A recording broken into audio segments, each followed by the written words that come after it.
All right, good morning. It's about 9 o'clock on the 29th of April.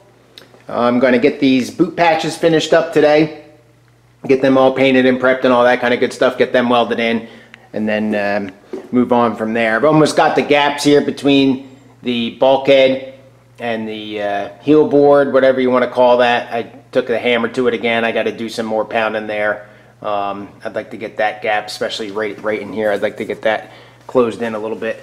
The other side's about the same, so I think I just need to beat on it a little bit more. But otherwise, still moving along on the prep phase for paint. So there we go.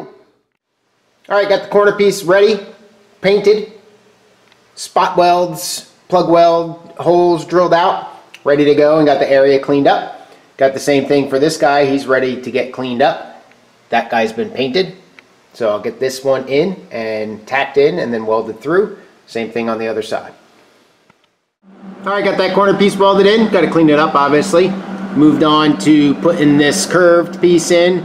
You can see that there's actually quite a bit of gap here from the boot floor out, but I'm gonna take the chance that metal is pliable and I can frankly pound it back into shape. So I'm gonna do a couple of these spot welds here and then pound both the flange here and then from the boot floor itself and just try to kind of make these match up and then go ahead and finish welding that in. So that's the plan. Okay, about 10:20. Move that out of the way here. And I got those patches done. Obviously not cleaned up, but they're in there. So now I'm gonna fold that little lip over there and hopefully I didn't do too much damage to it and it's not torn anywhere. I can flatten that back out and make that nice. It is a little tear right here, but I'm not gonna worry about that too much. But they're in there and they look pretty good. I'm pretty happy with that. So again, obviously I need to clean them up, but if you look at that one down there, it looks like there's a little bit easier access when the car is flipped the other way, so I may just wait until the car gets flipped the other way and play with it then. All right, here's a view of those two patch panels that I did, but from inside the boot. You'll notice that the little clip is not replaced yet. I was able to salvage that clip. It wasn't in as bad shape as I thought it was going to be.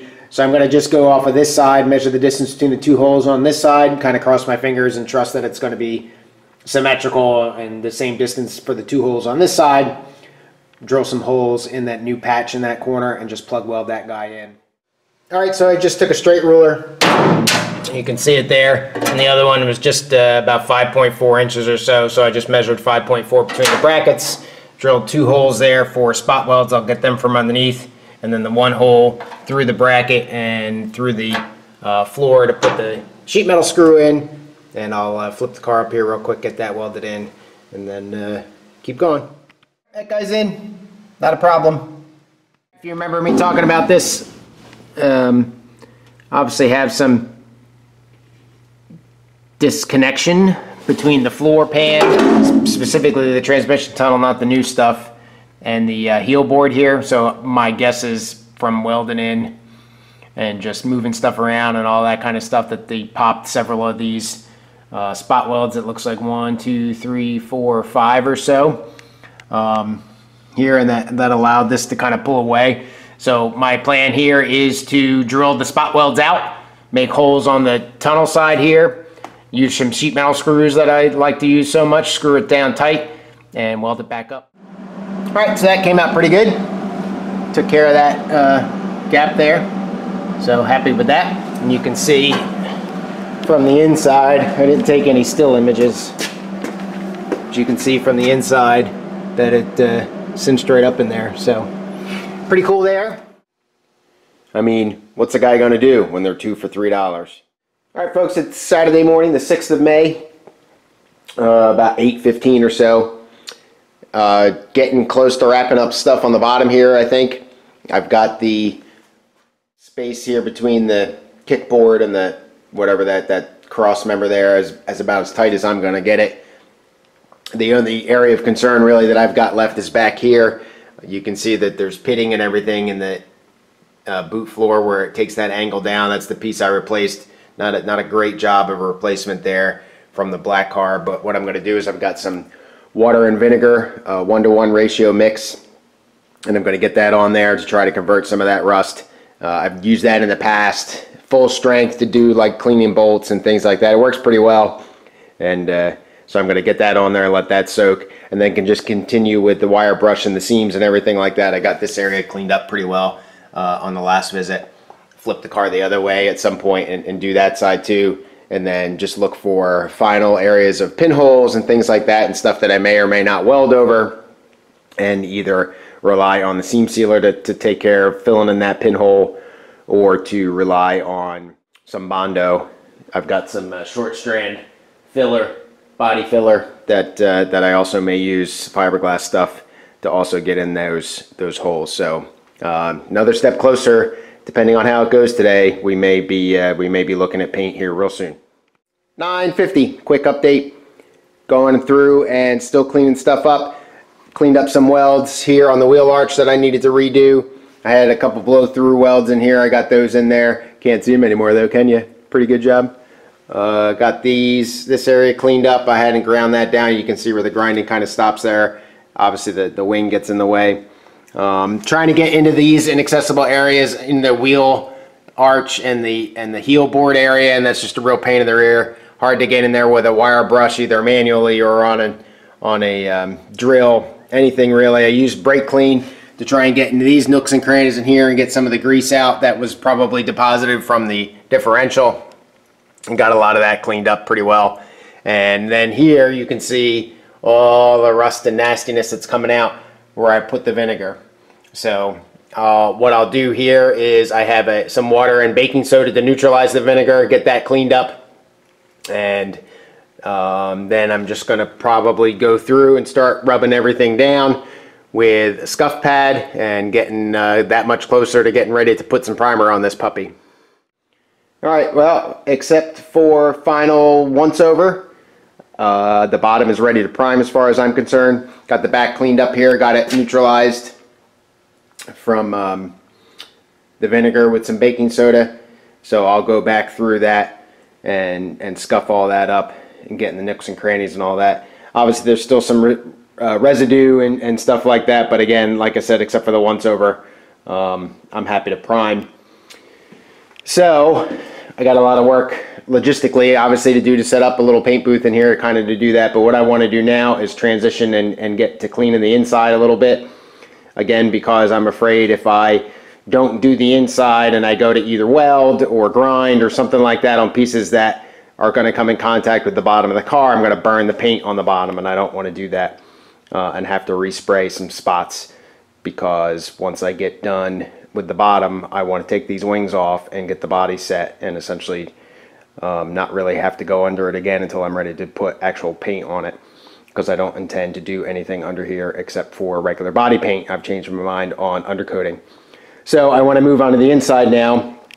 If you remember a while ago, one of the pieces I stole from the black car was that vent, a hole for the heater. You can see, hopefully it's a little dark in there, I know, with the cancer, and I'll be damned if I can find that piece. So I'm a little frustrated with that, so I want to do another couple laps around the garage here and see if I can find that thing. But I would like to get that repaired today, so I'll give it another go around, like I said, and see if I can find that.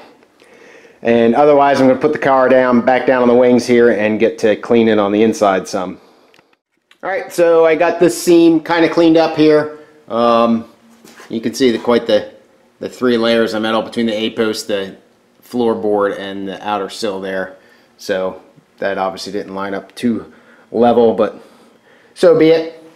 Clean this area up a little bit, got those welds ground down. Obviously I took the wings off to get at this. The last thing I'm going to do before I put the car back down and get underneath, or get in the inside, is get this exhaust hanger re-welded in. I didn't do a great job the last time. That back here, the back piece wasn't level, and I had a good quarter inch gap between the back of the boot floor where it comes down there and the bracket itself. So sheet metal screws in there again. I'll got about 4 spot welds or plug welds. I'll get that welded in, flip the car down, and go to town on cleaning up the inside. The mystery has been solved. You can't see it, but it's back behind the workbench. Fell down there, so no wonder I couldn't find it. So I'll fish that, talking about the heater fan ducting thing, I'll fish that out of there and get to work on it. Alright, so here's the piece from the black car. You can see it's got a little circle here. That's where one of the tubes goes for the heater core. A bunch of little itty bitty holes. I think they're just to allow some air to flow for the gasket, just so it stays tight to the bulkhead. I'm not quite sure what those are for. And then you can see kind of a flange there. The inside of this isn't in very bad shape, but there's some rust down here, some rust up here, so I'll clean that all up. But if I zoom in on Dorothy's here, you can see that that's kind of beat up. Let me come around here. So obviously the circle's all blown out here and rusted out. The flange down here especially is all pitted and nasty. So what I intend to do is cut pretty much with the even top of this circle, and then with the even bottom of that circle, maybe come on an angle or something and go down to a little bit before the brake here, though I have the brake on the black car. If I determine that I need to keep going, I will. And then just on the inside of this little itty bitty circle here, just, you can't see on side of here, so I don't really know what the extent of the damage is, but I imagine there was water settling out down here, so that's why that got all pitted. So I'll cut up as much of that as I can so that I can get most of the cancer out of there. So that's the intention.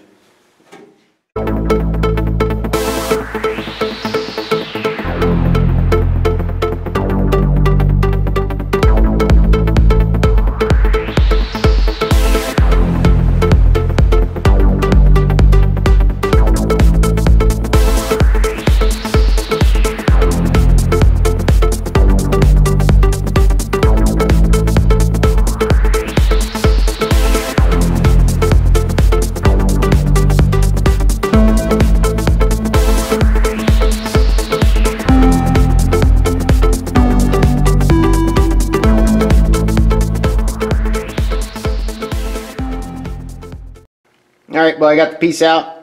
Kind of hard to see in there. The angle's kind of tough. But as you would expect, there's some pretty halfway decent rust in there. So I'm going to try to get something in there, sandpaper, whatever, not slice the hell out of my hand, and get that cleaned up as good as I can. I'll show you the piece that got cut out here, the bottom of that. So you can see that that's in, zoom out a little bit, that's in pretty sad shape.